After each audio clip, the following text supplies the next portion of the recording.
Hey there, let's talk about something you never thought before. Your brain and lungs are BFF, best friends forever. They're constantly texting each other behind the scenes, checking in, sending updates like, "You good? Yeah, just a little out of breath." But when you have COPD and trauma in the mix, that phone line gets fussy, static, miscommunication.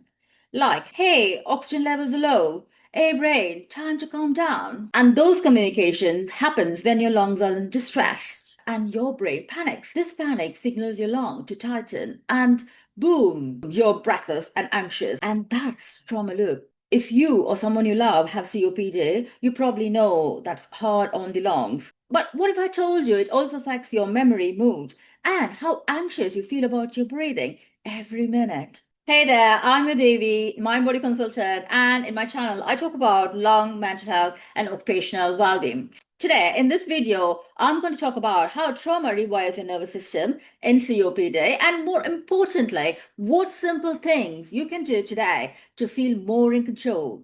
No jargons, real talk. Are you ready? Let's dive in. Your breathlessness creates that psychological injuries, a trauma that pushes your nervous system into overdrive, like a car stuck in a high gear. Your body is on the edge, heart is racing, muscle tense, your breath is shallow. Now, ever heard of NMDA receptors? That is N-methyl D aspartate receptors. Probably not unless you are into the neuroscience. But stay with me. These guys are like a volume knobs in your brain and lungs. When they are cranked into high, it can cause lung damage and depression, which makes COPD even worse. And over time, the stress wears down your system, messing with brain fog, anxiety, depression, PTSD, trouble breathing, poor sleep, making your COPD worse. So if you're treating just the lung, you're missing off the story. So what can we do? We teach the body to downshift, to get that body which is stuck in the fight and flight to the rest and repair mode. That's where the magic starts. The good news is we have got tools, science-backed tools. Pulmonary rehab or the lung rehab, it's not just as people think only for your breathing or your legs and arms. It's also for your brain. It boosts your memory and mood. Cognitive behavioral therapy and acceptance and commitment therapy helps your brain to retrain to manage that anxiety and depression. Eye movement desensitization therapy, which is used to break that PTSD trauma loop, is also used to break the fear cycle tangled with that breathlessness in people with COPD. Pretty cool, right? And nutrition-wise, omega-3, these healthy fats help to calm down that inflammation and improve your memory. And exercise, which is a structured set of activities or a casual physical activity like walking, can boost your blood flow to your brain and gets rid of the bad stuff like amyloid plaques. And that will help to improve the circulation and also reduce inflammation in your body. Now, I'm going to give you a simple tool, 3-minute brain body reset. You can do it with me. Ready? Let's dive in. Number one is box breathing. It resets your brain lung line. Sit back, relax your shoulders, breathe in through your nose for 4, hold for 4, breathe out through your mouth for 4, hold for 4. That's one box. So do 2 more with me. Again, breathe in through your nose for 4, hold for 4, breathe out through your mouth for 4, hold for 4. Well done. And final round, breathe in for 4, hold for 4, breathe out through your mouth for 4, hold for 4. Breathe in through your nose for 4, hold for 4, breathe out through your mouth for 4. Now hold for 4. Well done. It tells your brain we are safe, no need to panic. And this can help to calm down your nervous system and ease that tight chest feeling. And number 2 is bilateral tapping. Let's do it. Now sit back, relaxed, comfortable in your own space, either in a chair or on the ground.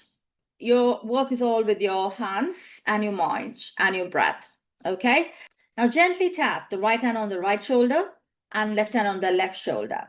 Or you can also use a cross position, like a hug position. Right hand on your left shoulder and left hand on your right shoulder, like this.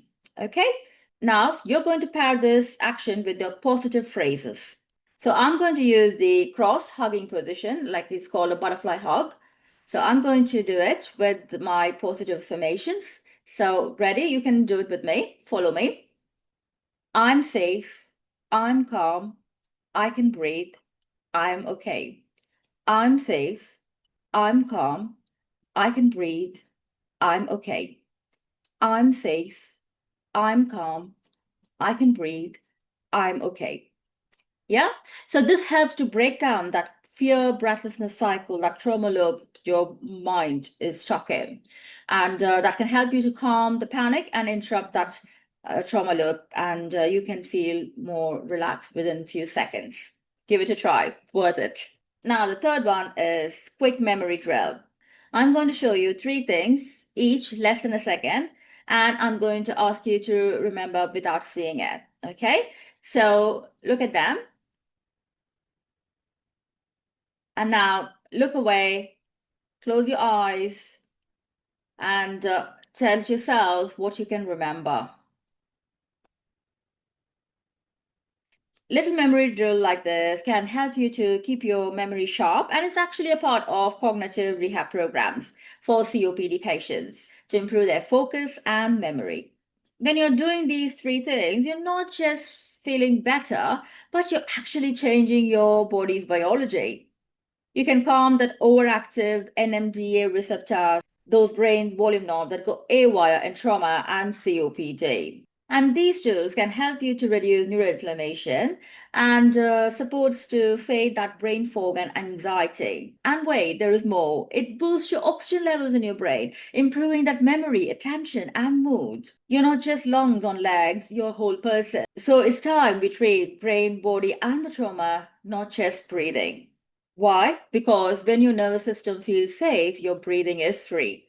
Your mind feels clearer and you feel yourself. If this video helped you, hit that like button and subscribe for more brain lung health tips and drop a comment what one thing you're going to try this week. Until my next video, as usual, stay curious and stay healthy. Signing off, Devi Sundar.